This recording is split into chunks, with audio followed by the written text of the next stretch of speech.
October 16, 1946, a cold autumn morning in Nuremberg, Germany. Inside a heavily guarded gymnasium, 10 men stood one by one before a wooden scaffold. These weren't common criminals. They had commanded armies, they had signed orders, they had built a machine of death that consumed millions of lives across an entire continent, and today, the rope was waiting for them. But before those executions could take place, something remarkable had already happened. Something that had never happened before in the history of the world. For nearly a year, the most powerful surviving members of the Nazi regime had sat in a courtroom and been forced to answer for what they had done. This is the story of the Nuremberg Trials, the moment humanity decided that war crimes would no longer go unpunished, that even the most powerful men in the world were not above the law. To understand why the Nuremberg Trials were so extraordinary, you first have to understand the scale of the catastrophe that made them necessary. By May 1945, when Nazi Germany finally surrendered, Europe was a graveyard. Between 1939 and 1945, Nazi Germany had invaded country after country across Europe, inflicting 27 million deaths in the Soviet Union alone. Entire cities had been reduced to rubble. Concentration camps had been liberated to reveal horrors so extreme that many Allied soldiers who first walked through those gates were physically unable to speak about what they saw for years. 6 million Jews had been systematically murdered. Millions more, Poles, Soviet Posts, Roma, disabled people, political prisoners had been exterminated in what history would come to call the Holocaust. The architects of this evil were scattered. Some, like Adolf Hitler, Heinrich Himmler, and Joseph Goebbels, had already taken their own lives rather than face justice. Some of the most prominent Nazis had died by suicide and therefore could not be tried, but many others had been captured. They sat in Allied prison cells waiting to find out what would happen to them. And that question, what do you do with the men who planned and executed the greatest atrocities in modern history, was one the Allied powers debated fiercely. The options on the table were stark. The Soviet Union initially favored a show trial, a predetermined performance with a predetermined outcome. The British government, including Prime Minister Winston Churchill himself, had at one point proposed something even more extreme: simply execute the top Nazi leaders without any trial at all. Summary justice. A bullet in the head and be done with it. But the Americans pushed back hard. And their reasoning was, in retrospect, exactly right. If the Allies simply executed these men without a fair trial, they would be no better than the Nazis themselves. There would be no historical record, no documentation of the crimes, no legal precedent to prevent future atrocities. And most dangerously, future generations might look back and claim these men had been murdered by vengeful victors rather than justly condemned. Justice had to be seen to be done, and it had to be done properly. In the summer of 1945, the four major Allied powers, the United States, Great Britain, France, and the Soviet Union came together to create something entirely new in human history, an international military tribunal. At the Moscow Conference on October 30, 1943, President Franklin D. Roosevelt, British Prime Minister Winston Churchill, and Soviet Premier Joseph Stalin had already signed the Declaration of Atrocities, which stated that the three powers had received evidence of atrocities, massacres and cold-blooded mass executions being perpetrated by Hitlerite forces in many of the countries they had overrun. That declaration had planted the seed. Now, 2 years later, it was time to act on it. An American lawyer named Robert H. Jackson helped lead the Allies to an agreement called the London Charter, which established the procedures for the Nuremberg Trials. The charter created the International Military Tribunal and was signed on August 8, 1945. The city of Nuremberg was chosen deliberately, and the choice carried enormous symbolic weight. Nuremberg had been a focal point of Nazi propaganda rallies leading up to the war. The Allies wanted Nuremberg to symbolize the death of Nazi Germany. In the same city where Hitler had stood before hundreds of thousands of roaring supporters, his top lieutenants would now sit as defendants, judged, condemned, and sentenced. The venue was the Palace of Justice, one of the few large buildings in Nuremberg still standing after Allied bombing. It was relatively intact but needed renovation due to bomb damage, and it had an attached prison where the defendants could be held. The charges were laid out in 4 categories. Crimes against peace, meaning the planning and launching of wars of aggression. War crimes, violations of the laws and customs of war, including the murder and mistreatment of prisoners. Crimes against humanity, murder, extermination, enslavement, and persecution of civilian populations. And finally, conspiracy, participating in a common plan to commit any of the above. These were radical legal concepts. Nothing quite like them had existed in international law before. Critics would later argue, with some justification, that the defendants were being charged with crimes that were technically illegal at the time they were committed. It was, in the language of law, ex post facto, applying laws after the fact. But the prosecutors and judges had an answer for this. The crimes were so extreme, so unprecedented, so far outside the boundaries of human civilization, that the absence of a formal law against them was simply a gap in the law, not permission to commit them. The world had to establish, once and for all, that some acts were criminal no matter what. That following orders was not an excuse. That heads of state and military commanders could be held personally accountable for atrocities carried out in their names. On November 20, 1945, the trial began. 21 of the 24 indicted Nazi leaders stood trial in court on opening day. The remaining 3 could not be tried.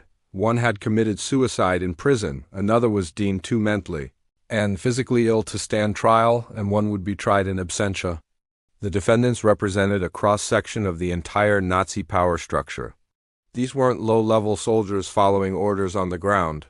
These were the architects, the decision-makers, the men who sat in comfortable offices and signed papers that sent millions to their deaths. Let's look at some of the most significant figures sitting in that dock. Hermann Göring, the man who sat closest to Hitler in the Nazi hierarchy among those who could actually be tried. Göring had been commander of the Luftwaffe, founder of the Gestapo, and one of the central figures in the Holocaust. He was arrogant, theatrical, and utterly unrepentant. Throughout the trial, he sparred aggressively with the prosecutors, acting as if he were an equal debating a legal point rather than a man with millions of deaths on his hands. Psychologists who examined the defendants described him as highly intelligent and completely devoid of remorse. Joachim von Ribbentrop, Hitler's foreign minister, the man who had helped negotiate the infamous German-Soviet Pact of 1939 and who had worked to facilitate the deportation of Jews to death camps across Europe. Hans Frank, the Governor-General of occupied Poland, where some of the worst atrocities of the Holocaust took place. Frank had kept detailed diaries of his time in Poland, diaries that became devastating evidence against him at trial. Julius Streicher, the founder and publisher of Der Stürmer, a virulently anti-Semitic newspaper that had spent years dehumanizing Jewish people and inciting hatred. Streicher hadn't personally commanded death squads, but the prosecution argued, successfully, that his propaganda had directly enabled and accelerated the Holocaust. Albert Speer, Hitler's chief architect and minister of armaments, who had used millions of forced laborers to fuel the Nazi war machine. Speer played a careful game at Nuremberg, presenting himself as a man who claimed ignorance of the Holocaust. It was a strategy that partially worked. He received 20 years in prison rather than death. Rudolf Hess, Hitler's former deputy, who had made a bizarre solo flight to Scotland in 1941 in an apparent attempt to negotiate peace with Britain. By the time of the trial, Hess claimed to have amnesia, though many believed he was feigning it. He would ultimately receive a life sentence and remain in Spandau prison until his death in 1987, the last surviving Nuremberg defendant. Wilhelm Keitel and Alfred Jodl, the top military commanders who had signed the criminal orders for the conduct of the war, including orders to execute Soviet commissars and to treat partisan fighters outside the laws of war. Ernst Kaltenbrunner, the highest-ranking surviving SS officer, who had taken over leadership of the Reich Security Main Office after Reinhard Heydrich was assassinated. Kaltenbrunner had overseen the SS intelligence apparatus and the death camps. He denied everything, an approach that convinced no one. The proceedings were unlike anything seen before. The proceedings were held in English and were simultaneously translated into French. Russian, and German, making the IMT the first of its kind to have judges from 4 countries presiding. For nearly a year, documents were introduced, witnesses testified, film footage was shown, including footage taken by Allied soldiers liberating the camps, and the defendants were forced to confront the evidence of what had been done in their names, often in their own words. The courtroom became a theater of reckoning. Several moments during the trial became defining flashpoints that revealed the true nature of the men on trial. One of the most powerful came when the prosecutors screened film footage directly from the liberated concentration camps, footage that showed emaciated survivors, piles of bodies, mass graves. The genocide was revealed bit by bit throughout the trial in witness statements from extermination camp inmates and clips from Nazi films, and in the account of Rudolf H.S., the commandant of Auschwitz, who described the camp's function and activities.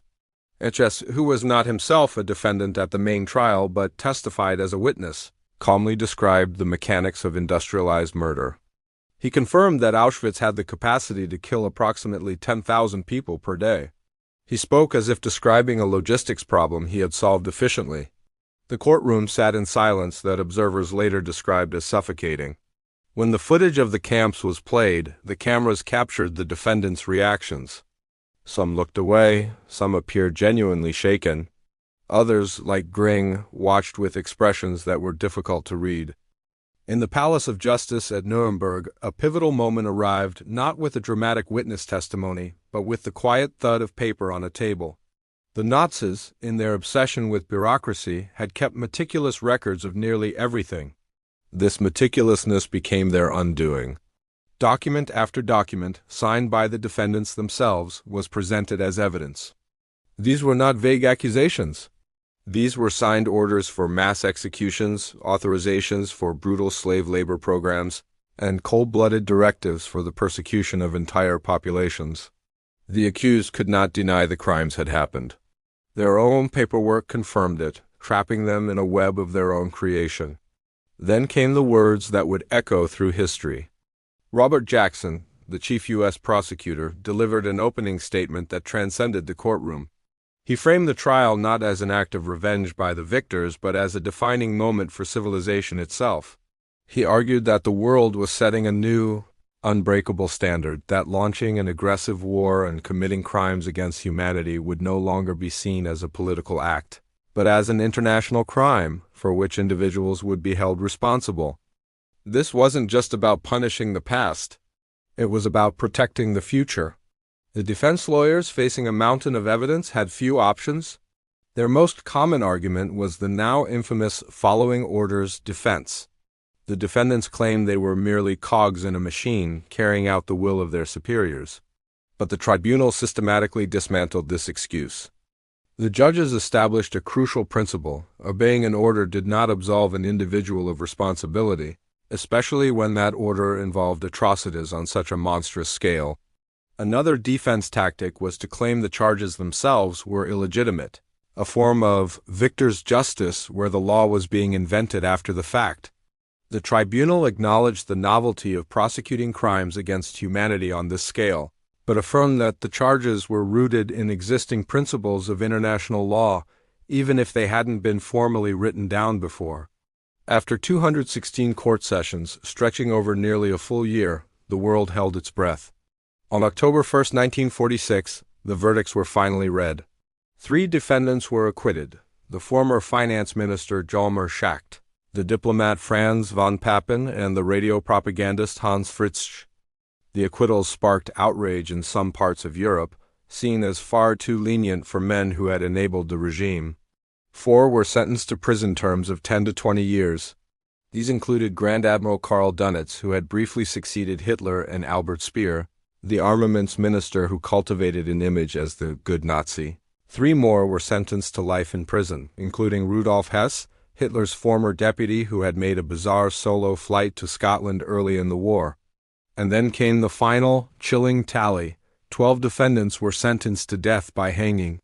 The list included some of the most infamous names of the Third Reich: Hans Frank, the butcher of Poland; Wilhelm Frick, the author of the Nuremberg race laws; Julius Streicher, the fanatical publisher of anti-Semitic propaganda; Alfred Rosenberg, the regime's chief ideologue; Ernst Kaltenbrunner, the highest-ranking SS leader, to face the tribunal; Joachim von Ribbentrop, the arrogant foreign minister; Fritz Sauckel, the man in charge of the slave labor program; and high-ranking military commanders Alfred Jodl and Wilhelm Keitel. One of the 12, Martin Bormann, Hitler's powerful and secretive personal secretary, was tried and condemned to death in his absence. He had vanished during the fall of Berlin, and while he was almost certainly dead, his ultimate fate remained a mystery for decades. And then there was Hermann Göring, the founder of the Gestapo, commander of the Luftwaffe, and Hitler's designated successor for much of the war. Throughout the trial, he had been defiant, theatrical, attempting to recast himself as a German patriot. He was the most powerful Nazi in the dock, and he too was sentenced to death. He petitioned the court to be executed by firing squad, arguing it was a more honorable death for a soldier. The court denied his request, but Göring had one last act of defiance. On the night before his scheduled execution, he committed suicide in his cell, biting down on a cyanide capsule that had been smuggled to him. To this day, exactly how he obtained the capsule remains a subject of intense debate. He cheated the hangman's noose, but he could not cheat history. On October 16, 1946, the remaining 10 condemned men were executed.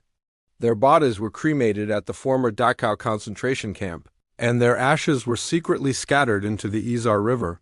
The Allies were determined that there would be no grave sites, no monuments that could ever become shrines for a resurgent Nazi ideology. But the story of Nuremberg didn't end there. The main trial of the major war criminals was only the beginning. Between 1946 and 1949, the same Palace of Justice hosted 12 subsequent trials, conducted by U.S. military tribunals. These trials dug deeper into the machinery of the Nazi state. There was the doctor's trial, which prosecuted the physicians who performed horrific and deadly medical experiments on concentration camp prisoners. Then came the judge's trial, where the lawyers and jurists who had twisted the German legal system into an instrument of terror faced justice. The Einsatzgruppen trial put the commanders of the mobile killing squads on the stand, men responsible for the murder of well over 1 million people in Eastern Europe. The Kruppen-IG Farben trials targeted the industrialists and corporate executives who had profited from slave labor and produced Zyklon B, the poison gas used in the Auschwitz death chambers. Across these subsequent trials, 177 high-ranking doctors, judges, industrialists, SS officers, and government officials were indicted. In total, across all the Nuremberg proceedings, 199 people were tried, 161 were convicted, and 37 were sentenced to death. In many ways, these later trials were even more disturbing than the first. They shattered any lingering illusion that the Holocaust and the Nazi regime's other crimes were the work of just a handful of fanatics at the very top. The perpetrators were everywhere. They were doctors who had sworn an oath to heal. They were lawyers who had sworn an oath to uphold the law. They were educated businessmen, bureaucrats, and civil servants.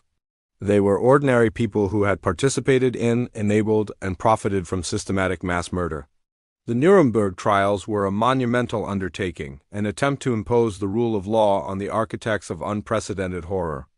They established new legal precedents that continue to shape international law today.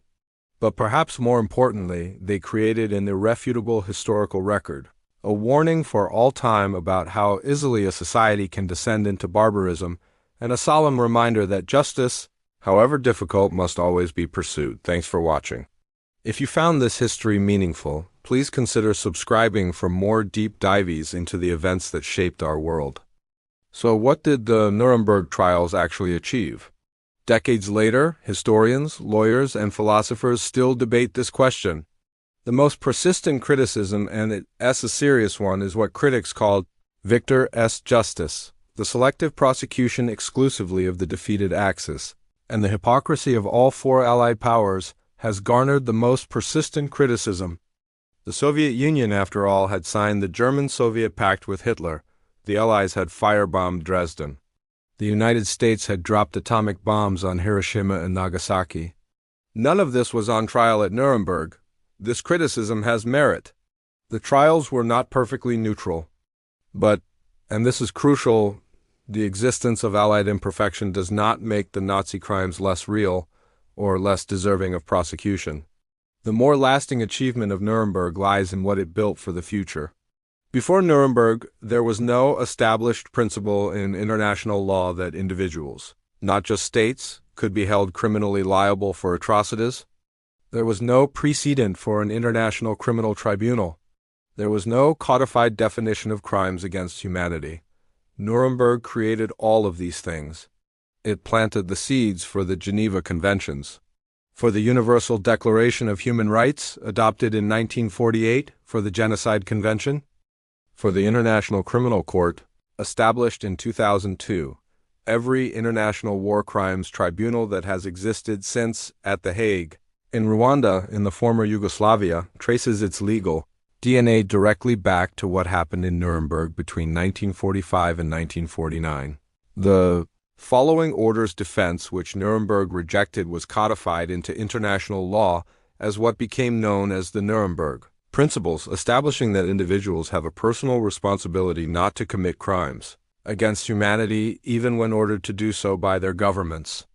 There is also the matter of historical documentation, because there was a trial, a real trial with evidence and testimony and cross-examination. There exists today an extraordinary and unimpeachable historical record of exactly what the Nazis did, hundreds of thousands of pages of documents, testimony from perpetrators and survivors, film footage, the defendant's own words. This record has been invaluable in combating Holocaust denial, which emerged almost immediately after the war and has persisted in various forms ever since. The evidence gathered for Nuremberg makes denial not just morally reprehensible but factually absurd. And perhaps most powerfully of all, the Nuremberg trials established a principle that changed the relationship between power and accountability forever. Before Nuremberg, great powers had always assumed a kind of impunity. If you won the war, you wrote the history. If you lost, you might be killed by the victors, but you probably wouldn't be tried. You wouldn't have to sit in a courtroom and defend yourself point by point against documented evidence of your crimes. Nuremberg said, no more. It said that some acts are so horrific, so fundamentally contrary to human civilization, that they cannot be swept aside by political calculation or military defeat. That the men who plan and order atrocities from the comfort of their offices, with their signatures on official documents, bear personal, individual criminal responsibility for those acts. It wasn't a perfect principle, and it hasn't been perfectly applied. But it was a beginning. On the morning of October 16, 1946, as the 10 condemned men were led to the scaffold one by one, the world watched. It wasn't justice for the millions who had died. Nothing could ever be that.